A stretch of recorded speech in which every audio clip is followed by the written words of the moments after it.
యోహాను సువార్త 16వ అధ్యాయము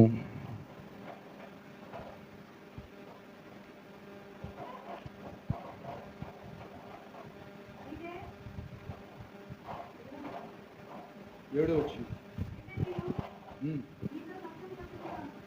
అయితే నేను మీతో సత్యము చెప్పుచున్నాను, నేను వెళ్ళిపోవుట వలన మీకు ప్రయోజనకరము. నేను వెళ్ళిన ఎడల ఆయనను మీ యొద్దకు పంపుదును. దేవునికి స్తోత్రం. హల్లెలూయా. మరొక ప్రయోజనకరమైనటువంటి సంగతి ఏమిటయా అంటే, పరిశుద్ధాత్ముడు ఒక ప్రయోజనకారి. Praise the Lord. హల్లెలూయా. యేసుప్రభు అంటున్నాడు, నేను వెళతాను, నేను వెళ్ళి వేరొక ఆదరణకర్తని మీ యొద్దకి నేను పంపిస్తాను. ఆ ఆదరణకర్త, ఆ సత్యస్వరూపియగు ఆత్మ, ఆ పరిశుద్ధ ఆత్మ మీ యొద్దకు వచ్చి మిమ్ములను సర్వసత్యములోనికి నడిపించిద్ది. అది మీకు ప్రయోజనకారి. పరిశుద్ధాత్ముడు ఒక ప్రయోజనకారి. ఏమండి, జాగ్రత్తగా ఇటు చూడండి. అపొస్తలుల కార్యాల్లో ఓ మనుషుడు ఉన్నాడు, గారడివాడు. ఏమండి, గారడివాడు. వాని గారడీలు కొంత మట్టుకే ప్రయోజనకరంగా ఉన్నాయంట. అయితే దేవుని యందు విశ్వాసం ఉంచినటువంటి వారు పోయి ప్రార్థనలు చేస్తుంటే, కొంతమంది పరిశుద్ధాత్మను పొందుకుంటే, నేను కూడా చేతులు పెడితే, నేను ఎవరి మీదైతే చేతులు పెడతానో వాడు కూడా పరిశుద్ధాత్మను పొందుకునేటట్లుగా ఆ వరం నాకు కావాలి, ఇదిగో ఈ డబ్బులు ఎంత కావాలో మీరు తీసుకోండి, ఆ వరాన్ని నాకు ఇవ్వండి అని చెప్పేసారని ఎవరిని అడుగుతున్నారు? పేతురుని అడుగుతున్నారు. ఏమండి, పరిశుద్ధాత్ముడు ఒక ప్రయోజనకారి.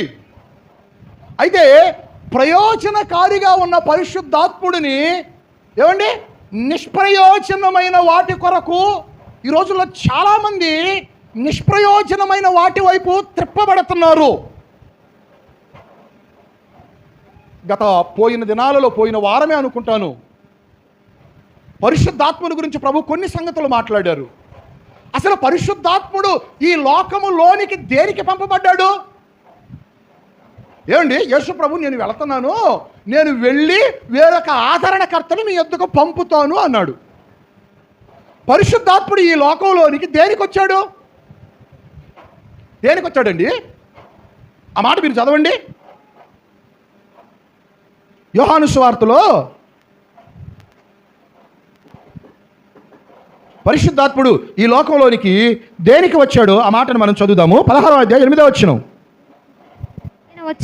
ఆయన అనగా పరిశుద్ధాత్మ వచ్చి పాపమును గూర్చి, నీతిని గూర్చి, తీర్పును గూర్చి లోకమును ఒప్పుకొనజేయును. అది పరిశుద్ధాత్ముడి పనేంటి? ఏమండి, పాపమును గూర్చి ఆయన ఒప్పింపజేస్తారు. దేనిని గురించి చెప్పలా? పాపమును గురించి ఒప్పింపజేస్తారు. అందుకే మీరు చూడండి, దావీదు పాపం చేశాడు. పరాయి వాని భార్యతో దావీదు ఏం చేశాడు? పాపము చేశాడు. పాపము చేసినటువంటి దావీదు, నాతాను ప్రవక్త వచ్చి దావీదుని హెచ్చరించినప్పుడు దావీదు ఏమండి దాన్ని ఏమి కప్పిపుచ్చుకోలేదు. దావీదు ఏడుస్తున్నాడండి. ఎంతగా ఏడుస్తున్నాడయ్యా అంటే, నీ పరిశుద్ధాత్మను నా నుంచి దూరం చేయబాకు, తీసివేయబాకు.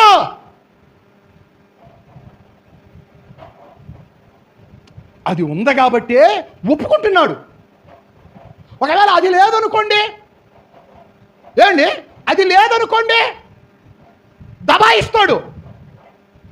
చుట్టూ ఎంతమందిని తిప్పుకున్నా, ఏమండి చుట్టూ ఎంతమందిని తిప్పుకున్నా దబాయిస్తాడు.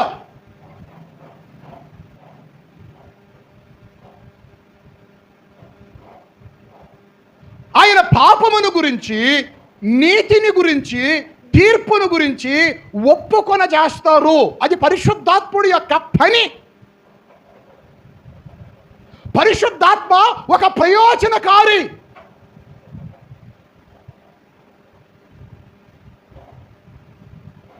అందుకే ఆ మాట కూడా మీరు చదవండి. కొరింథీయులకు రాసిన మొదటి పత్రిక 12వ అధ్యాయము 7వ వచనంలో రాయబడిన మాట. 12వ అధ్యాయము 7వ వచనంలో రాయబడిన మాట. అయినను అందరి ప్రయోజనము కొరకు ప్రతి వానికి ప్రత్యక్షత అనుగ్రహింపబడుచున్నది. అందరి ప్రయోజనము కొరకు ప్రతి వానికి. పౌలు అంటారు, అందుకే ఆత్మవరములను గురించి, కృపావరములను గురించి మీకు తెలియకుండాట మాకు ఇష్టము లేదు. ఆ ఆత్మ ప్రత్యక్షత అందరి ప్రయోజనము కొరకు. ఎందరి కోసము? అందరి ప్రయోజనము కొరకు. దేవునికి స్తోత్రం. హల్లెలూయా.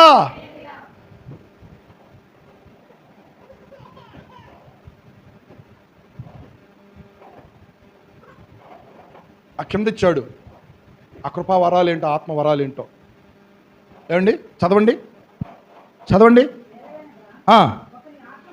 ఒకనికి ఆత్మ మూలముగా బుద్ధివాక్యము, మరి ఒకనికి ఆత్మను అనుసరించి జ్ఞానవాక్యము, మరి ఒకనికి ఆత్మ వలననే విశ్వాసమును, మరి ఒకనికి ఆ ఒక్క ఆత్మ వలననే స్వస్థపరుచు వరములను, మరి ఒకరికి అద్భుత కార్యములు చేయు శక్తియు, మరి ఒకరికి ప్రవచన వరము, మరి ఒక ఆత్మల వివేచనయు, మరి ఒకరికి నానావిధ భాషలను, మరి ఒకరికి భాషల అర్థము చెప్పు శక్తి. అది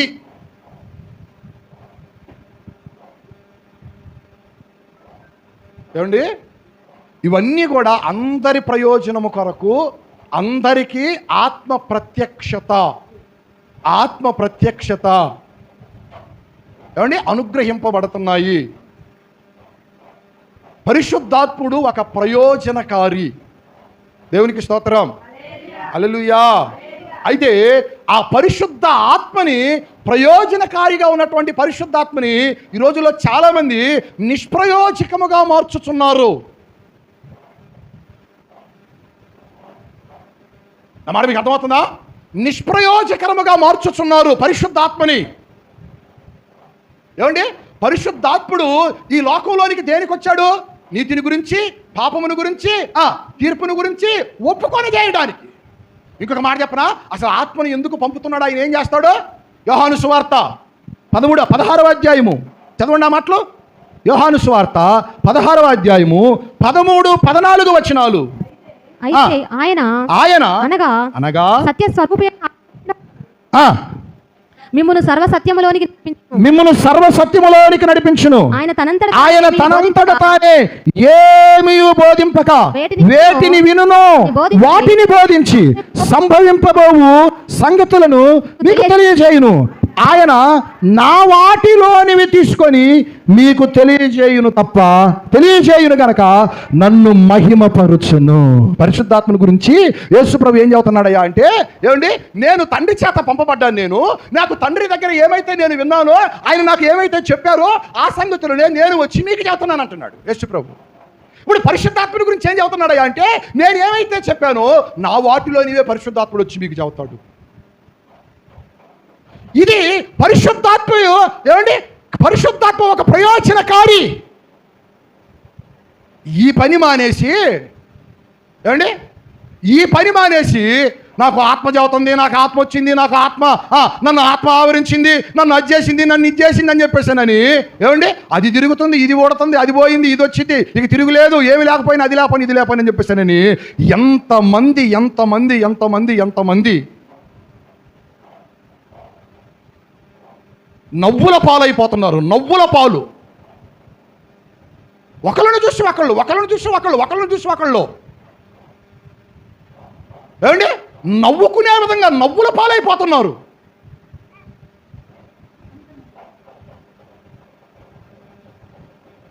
మన మధ్య ఒక ఆయన ఎవరో స్వామీజీ,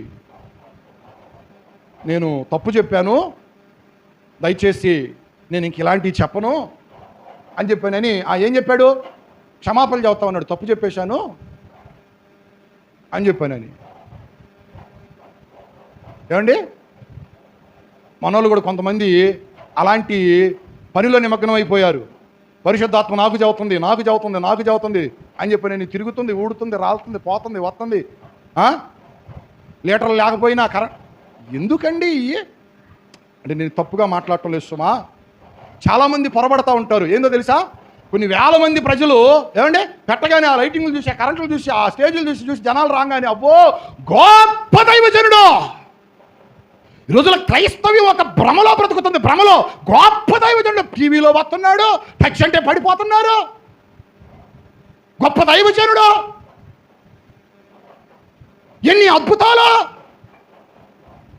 అని చెప్పని స్థానిక సంఘ సేవకుని పట్టించుకోవడం. ఏంటి ఏసీలో కూర్చునేటువంటి వారికి ఇంకా నువ్వు ఏదో చెయ్యని చెప్పానని నీ ఆత్మలను పోషించేటువంటి, నీ కొరకు నిరంతరం ప్రార్థన చేసేటువంటి సేవకుణ్ణి. ఏమండి ఇంకొక మాట చెప్పనా, విలేజ్ల్లో పల్లెటూళ్ళల్లో సేవ చేసేటువంటి సేవకులు అంటే కొంతమంది విశ్వాసులకు చిన్న చూపు. ఆయనదేముంది, చిన్న మందిరం, చిన్న మంద, చిన్నోడేగా. అదే పట్టణాల్లో అయితే పెద్ద దైవజనులు ఉన్నారని చెప్పేసానని భ్రమలో బ్రతుకుతుంది క్రైస్తవ సమాజం. గుడ్డితనంలో క్రైస్తవ జనమా మేలుకో.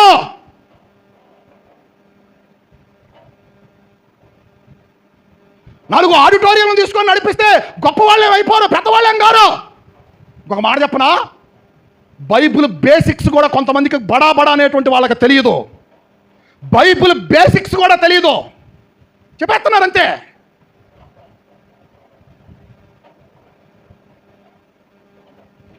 చిన్న గ్రామాల్లో ఏమంటే చిన్న గ్రామాల్లో దేవుని మీద ఆధారపడి, విశ్వాసం మీద ఆధారపడి ఏమండి దేవుణ్ణి పట్టుకొని బ్రతికేటువంటి గొప్ప దైవజనులు చిన్న మందిని నడిపించుకుంటే కోకొల్లలుగా ఉన్నారు తెలంగాణ రాష్ట్రంలో.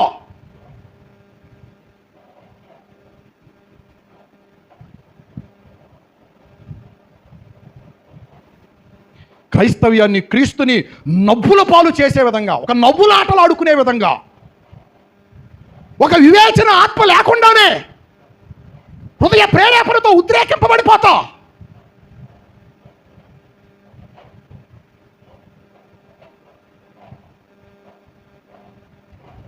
మొదటి యోహాను పత్రిక 4వ అధ్యాయం మొదటి వచనంలో ఒక మాట రాయబడింది, చదవండి. మొదటి యోహాను పత్రిక 4వ అధ్యాయం మొదటి వచనం. ప్రియులారా, అనేకులైన అబద్ధ ప్రవక్తలు లోకములోనికి బయలు వెళ్ళి ఉన్నారు గనుక ప్రతి ఆత్మను నమ్మక ఆయా ఆత్మలు దేవుని సంబంధమైనవో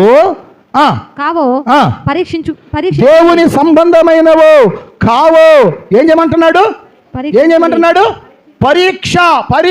పరీక్షించుడి అంటున్నాడు. దేవునికి స్తోత్రం. హల్లెలూయా. అనేక మంది అబద్ధ ప్రవక్తలు లోకములోనికి బయలు వెళ్ళి ఉన్నారు.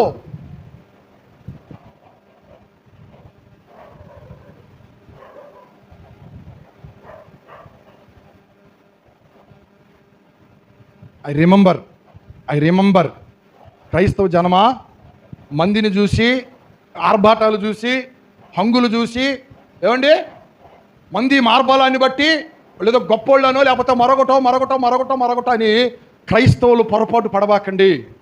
ఏమండి కొంతమంది దైవ సేవకుల ఆవేదన మీకు పంచుకోబడుతుంది. చిన్న గ్రామాల్లో పరిచయం చేస్తున్న దైవజనులు చాలామంది నమ్మకంగా మేము సేవ చేస్తున్నాము.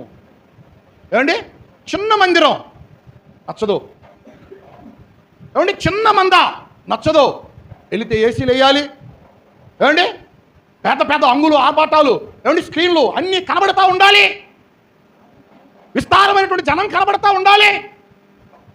అప్పుడు చూసిన కంటికి ఏమనిపించాలి? పెద్ద ప్రవక్తలు కావాలా, పెద్ద సేవకులు కావాలా అని చెప్పానని భ్రమలో బ్రతకబాకండి. ఐ రిమెంబర్ ఈనాడు బడా అని పిలువబడేటువంటి నంబర్ ఆఫ్ మందికి బేసిక్స్ కూడా తెలియదు. నేను ఇదేమీ ఉత్తినే చెప్పడం లేదు.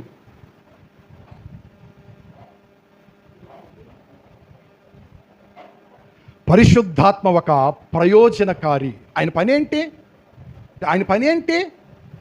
యేసుక్రీస్తు ఏమైతే బోధించారో వాటిని తీసుకొని ఆయన బోధిస్తారు, ఆయన సర్వసత్యంలోనికి నడిపిస్తారు. ఆయన పని ఏంటి?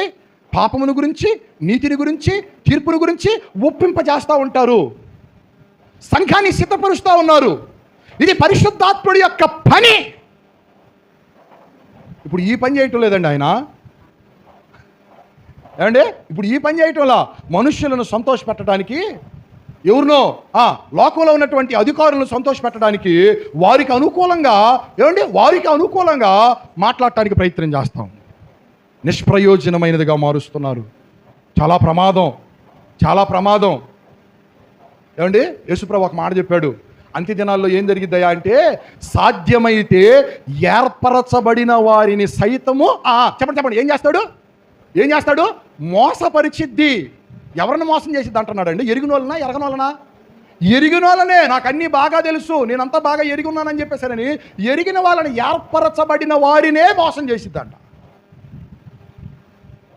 అందుకే నేను ఎప్పుడు ఒక మాట చదువుతూ ఉంటాను, బైబిల్ చదవండి, దీవారాత్రులు దేవుని వాక్యాన్ని ధ్యానించండి.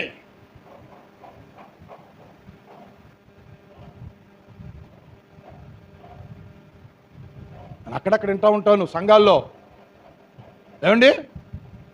మగపిల్లలు పుడతారని చెప్పి చెబుతున్నారంట. మీకు మగపిల్లలు పుడతారని చెప్పానని. ఆడపిల్ల పుట్టింది, మహిమరాజు ఎవరు పుట్టారు? మగపిల్లలు పుడతారని చెప్పిందంట, ఆడపిల్ల పుట్టింది. 7వ నెలలో పుట్టింది, 8వ నెలలో మగపిల్లాడే, 9వ నెలలో మగపిల్లాడే, 9వ నెలలో కూడా మగపిల్లాడే. తీరా డెలివరీ అయిన తర్వాత ఆడపిల్ల పుట్టింది. ఏది ఆడపిల్ల పుట్టింది, మగపిల్లాడు పుడతారు కదా అని చెప్పేసి ప్రవచనం చెప్పారు కదా అంటే, ప్రవచనం చెప్పినటువంటి మనిషి ఆ మనిషి ఏమనిందో తెలుసా? నువ్వు ఏం అయిష్టంగా బ్రతికావో నీకు ఆడపిల్ల పుట్టిందని అన్నాడు. ఈ మాట ముందు కదా చెప్పాల్సిందే. అర్థమవుతుందా ఈ మాట? గర్భం దాల్చినప్పుడు ఏ మనుషుడైనా సరే, అమ్మా ప్రార్థన చేసుకో, దేవుడు ఎవరినిచ్చినా చెప్పండి దేవుని సంతానం. మగపిల్లాడు ఏంటి, ఆడపిల్ల అంటే? మగపిల్లాడుకున్న గొప్పతనం ఏంటి, ఆడపిల్లకున్నటువంటి తక్కువతనం ఏంటి? దేవుడిచ్చేటువంటి గర్భఫలం. ఇద్దరు ఉండాలి భూమి మీద, ఆయనకి ఇద్దరు కావాలి. నువ్వు ప్రార్థన చేసుకో. లేదు, ఒకవేళ నీకేమన్నా ఆశ ఉన్నదా, నాకు ఫలానా వాళ్ళే కావాలని చెప్పేసి దేవుని కృప, దేవుని చిత్తం, దేవుణ్ణి అడుగు. ఆయనకి అసాధ్యం కాదు కదా. ఒకవేళ నీకు అవసరం అయితే నీ కోరికను తృప్తిపరచడానికి ఆయన ఇస్తారు. చెప్పాల్సిన క్రమం ఇది, చెప్పాల్సిన విధానం ఇది. అలా కాకుండా నీకు మగపిల్లడు ఎత్తాడని చెప్పేసానని పాపం వాళ్ళు బాగా ఆశలు పెట్టుకున్నారంట. ఈ మనిషి ఈ మాట చెప్పేసరికి, తీరా డెలివరీ ఆ పాప పుట్టేసరికి వాళ్ళు మందిరానికి దూరం అయిపోయారండి. దేవుణ్ణి విడిచిపెట్టేశారండి. ఎవరిని మెప్పు కొరకండి, ఎవరిని మెప్పించడానికి, ఎవరి దగ్గర మెప్పు పొందడానికి ఇవన్నీ.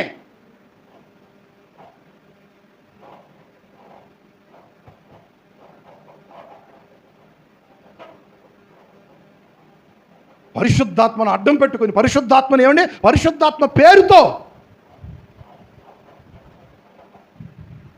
ఆయన ఒక ప్రయోజనకారి. ఆయన మన పాపమును గురించి ఒప్పింపజేస్తారు, నీతిని గురించి ఒప్పింపజేస్తారు, తీర్పును గురించి ఒప్పింపజేస్తారు. ఇవి ఆధ్యాత్మికమైనటువంటి సంగతులు. ఈ భౌతిక సంబంధమైనటువంటి పనులు చేయడానికి కాదు ఆయన ఈ లోకంలోనికి వచ్చింది. ఎవరు గెలుస్తారో, ఎవరు వాడతారో, ఎవరు తిరుగుతారో, ఎవరు ఆగిపోతారో, ఎవరు పరిగెడతారో, ఎవరు సతికలు పడతారో, వీటి గురించి చెప్పడానికి కాదు పరిశుద్ధాత్ముడు ఈ లోకంలోనికి వచ్చింది. ఈ లోక సంబంధమైనటువంటి డిసైడ్ చేయడానికి కాదు పరిశుద్ధాత్ముడు ఈ లోకంలోనికి వచ్చింది. నవ్వుల పాలు చేస్తున్నారు క్రైస్తవ్యాన్ని. క్రైస్తవ సమాజమా, క్రైస్తవ సంఘమా, జ్ఞానంతో ఆలోచన చేయాలి. మీ భక్తిని జ్ఞానంతో కొనసాగించుకోవాలి. కంటికి కనబడే ప్రతి ఒక్కరిని కూడా నిజమేనని భ్రమలో బ్రతకబాకండి. దేవునికి స్తోత్రం, హల్లెలూయా. కొంతమంది ఏమంటారో తెలుసా? మీ సంఘంలో ఎగురుతారా ఆత్మందా, మీ సంఘంలో ఉందా ఆత్మందా, ఎగురుతారా ఆత్మందా? మేము ఎగరమని అన్నారనుకోండి, అయితే మీ సంఘంలో ఆత్మే. ఆత్మ అంటే ఒక ఎగరటంతో వీళ్ళకి అర్థమైంది. నా మాట మీకు అర్థమవుతుందా? ఆత్మ అంటే చెప్పండి ఒక ఎగరటమే ఆత్మ. ఇక మిగతాది ఏది కూడా ఆత్మ కాదు. ఆత్మ వస్తే ఎగిరేటమేనంట. లేదు, వాక్య జ్ఞానం అసలు ఉంటోలా. ఆ ఆత్మ వలన ఒకనికి ఏంటంట బుద్ధివాక్యం. ఇప్పుడు కొంతమంది మాట్లాడితేనండి బుద్ధి వచ్చేటట్టుగా మాట్లాడతారండి. ఏమొచ్చేటట్లుగా చెప్పండి ఏమొచ్చేటట్లుగా. ఒక గొప్ప దైవజనుడు ఒకసారి ఆయన గారు ప్రసంగం చేస్తున్నాడంట. ఈయన గారికి ఎవడు చీపురికట్టు తీసుకొని పెటా పెటా పెటా పెటా తగిలినట్టుగా అనిపిస్తుందంట. ఆ బైబిల్ ఆ పుస్తకం పడేసి వెళ్ళిపోయిందంట. ఆ రోజున ఆయన గారు ఏం చెప్పారు? బుద్ధివాక్యం. మరి కొంతమందికి ఆ ఆత్మ వలననే జ్ఞానవాక్యము. కొంతమంది వివేచిస్తారు, కొంతమంది ఏమండి ఏం చేస్తారు? ప్రవచనాలు చెబుతారు, కొంతమంది నానావిధ భాషలు మాట్లాడతారు, కొంతమంది స్వస్థతలు చేస్తారు. ఇవన్నీ కూడా ఆత్మ వలన, ఆ ఒక్క ఆత్మే అందరి ప్రయోజనము కొరకు అందరికీ ప్రత్యక్షపరచబడతా ఉన్నది.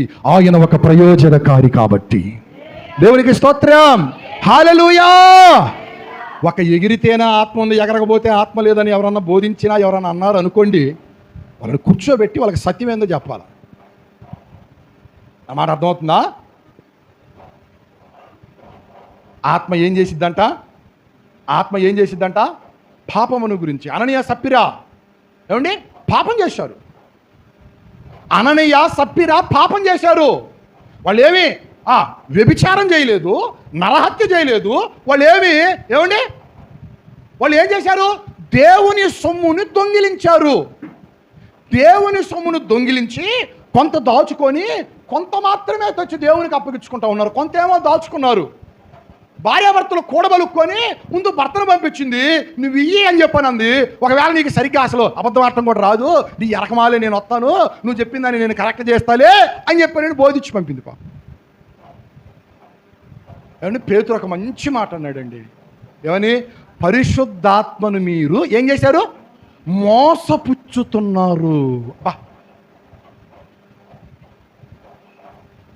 దేన్ని మోసం చేస్తున్నారంట? పరిశుద్ధాత్మను మీరు మోసపుచ్చుతున్నారు. ఓ అననీయ, ఓ సప్పిరా, మీకేమి వచ్చినది అన్నాడా?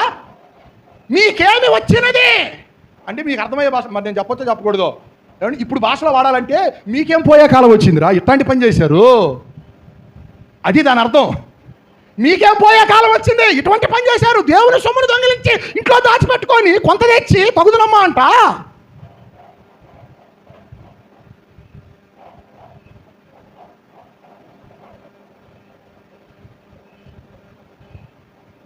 ఆత్మ వారిలో ఉన్నట్లయితే ఏమండి వారు ఆ కార్యానికి ఒడిగట్టేవారు.